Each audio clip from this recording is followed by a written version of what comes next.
Welcome to the Real Things podcast. I'm Gary Kelley, and I'm here with the Castinetti behind the Castinetti Realty Group.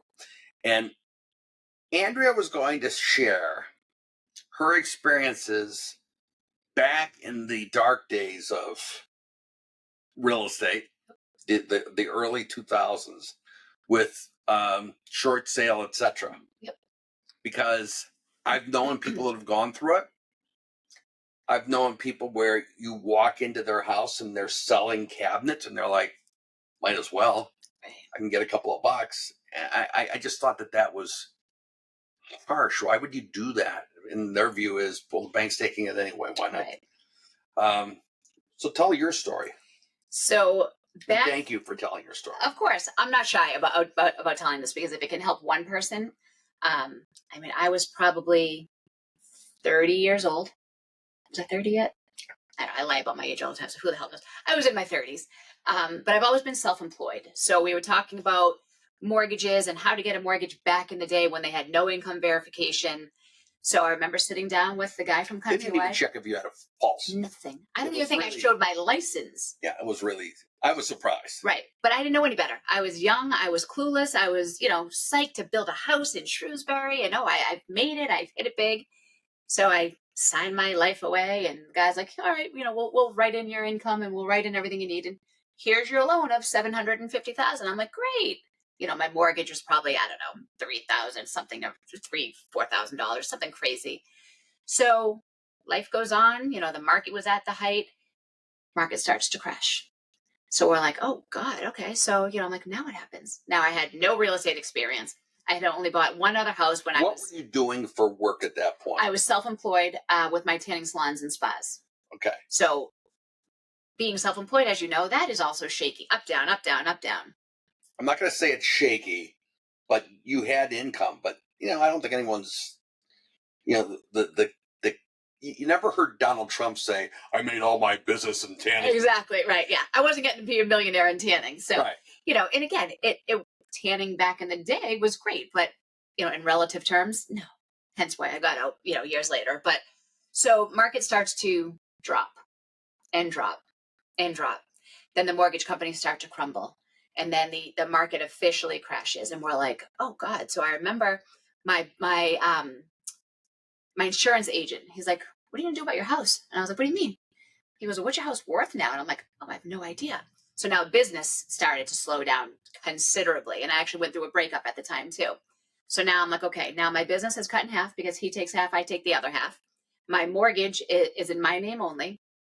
And my monthly nut is, $4,000. Was he on the deed? No.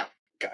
I was smart. No, we weren't married. So I said, you know what? This is my property.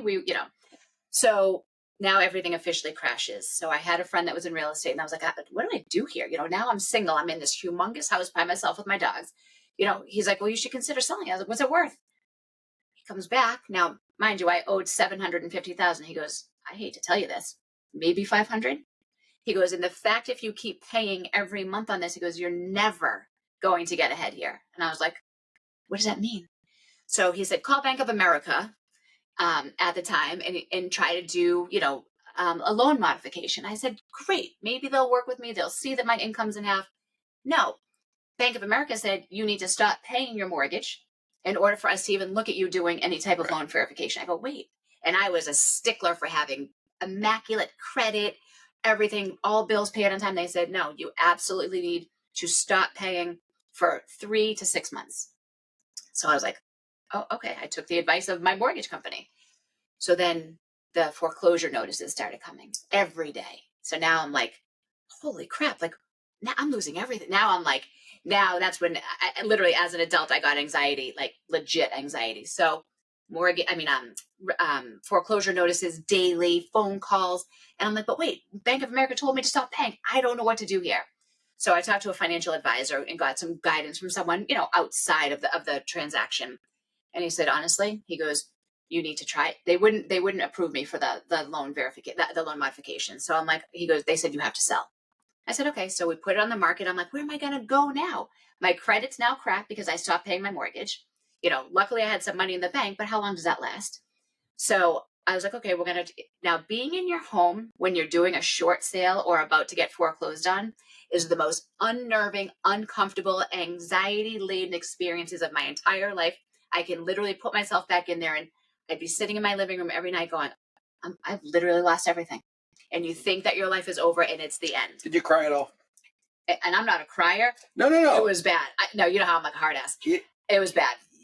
Yeah, but you know something? When everything you've got is at risk. Yeah, you're watching it go. You gotta cry. I think I was even past the point of crying. Maybe only for a minute. Yeah.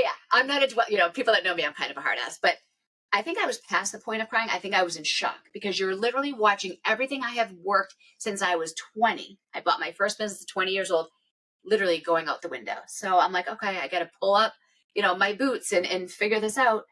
So people are coming in the house and, I was like, it was just surreal, to be honest. Finally, people come and they bought it at $450,000. So I'm like, okay, so I owe $750,000. The bank is sort of approving $450,000, but now my financial planner is like, you need to file bankruptcy. He's like, you're never going to get ahead. And I was like, wait, how is this? Like, I was in such shock that it was actually happening. And then you get a tax form saying, oh, look at all the money you all got. Of it. Listen, so, I was like, I'm going to take your advice. I filed bankruptcy, literally lost everything, had to start over. And then having that on my credit for however many years it was, like 7-9 years or something. It was an awful few years. And then I'm moving around to renting. I had 2 huge dogs and, it was probably one of the most traumatic points in my life. And people say it's only money. It wasn't even the money aspect of it. It was the fact that I had worked my ass off for so many years to try to build a life on my own, not having a partner that, contributed and all that. And then it's just all gone like that. So then I was determined, once I got into real estate, that I was going to do no matter what it took to educate people so they fully understood the do's and the don'ts and what the potential pitfalls if you make a wrong decision in purchasing a home. And that was literally my mission. And then literally, I think it was 6 months ago that bankruptcy finally is off my credit. My credit's 840 right now. And, to me, it's like, I'm not really a numbers person, as you know. You're driving a Cadillac. Driving a cat. No, and listen, my dogs are in that car. You know that. But I'm not a materialistic person, but I'm a point of, I work for a reason. I want to make money so I can give money. The more I make, the more people are going to benefit from it. But the most important part is educating and having people trust me enough to say, like, hey guys, I'm an open book. This is my story. I don't want you to make any of the same mistakes that I made. You live and learn. Well, thank you for sharing your story. Of course. To be continued. I'm sure there's a million more we can talk about. Thank you all. Thanks, guys.